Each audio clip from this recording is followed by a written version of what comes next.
Hello दोस्तों, क्या आपके भी फ़ोन में कॉल आने पर रिंगटोन नहीं बज रहा है तो उसे आप कैसे ठीक कर सकते हो। दोस्तों, मेरा नाम है मुन्ना और आप सभी का स्वागत है हमारे इस YouTube channel M tech India में। दोस्तों, इस वीडियो में मैं आप सभी को बताने वाला हूं कि आपके मोबाइल में कॉल आने पर रिंगटोन नहीं बजता है तो उसे आप कैसे ठीक कर सकते हो। तो आइए दोस्तों, इस वीडियो को शुरू करते हैं और आप सभी को बताते हैं। दोस्तों, सबसे पहले आपको अपने मोबाइल के सेटिंग्स को ओपन कर लेना है। सेटिंग्स को ओपन कर लेने के बाद फ्रेंड्स आपको एक ऑप्शन देखने को मिलता है साउंड्स एंड वाइब्रेशन का। आपको ये ऑप्शन को ढूंढ लेना है। ढूंढ लेने के बाद आपको इस पर क्लिक कर देना है। क्लिक कर देने के बाद फ्रेंड्स देखने को मिलता होगा साइलेंट मोड और आपको यहाँ पर देखने को मिलता होगा रिंगटोन। तो आपको अगर साइलेंट मोड ये ऑन रहता है तो आपके मोबाइल पर जो भी कॉल आएगा वो रिंगटोन नहीं बजेगा। तो आपको करना क्या है, इसे ऑफ करके रखना है।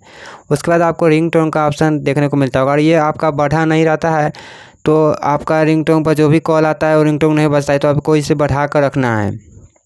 इसके बाद भी आपका रिंगटोन नहीं बज रहा है तो आपको एक ऑप्शन मिलता होगा डू नॉट डिस्टर्ब का। आपको इस पर क्लिक कर देना है। अगर ये ऑन करके रखते हैं तो आपका मोबाइल पर जो भी कॉल आएगा वो रिंगटोन नहीं बजेगा। तो आपको करना क्या है, इसे ऑफ कर देना है। दोस्तों, ये सेटिंग कर देने के बाद निश्चित तौर पर आपके मोबाइल पर जो भी कॉल आएगा तो वो रिंगटोन बजेगा। तो उम्मीद करता हूँ कि वीडियो पसंद आया होगा। तो वीडियो को लाइक करके साथ ही साथ आप हमारे इस यूट्यूब चैनल को ज़रूर सब्सक्राइब कर लीजिए। मिलते हैं किसी अगले वीडियो में, जब तक के लिए बाय।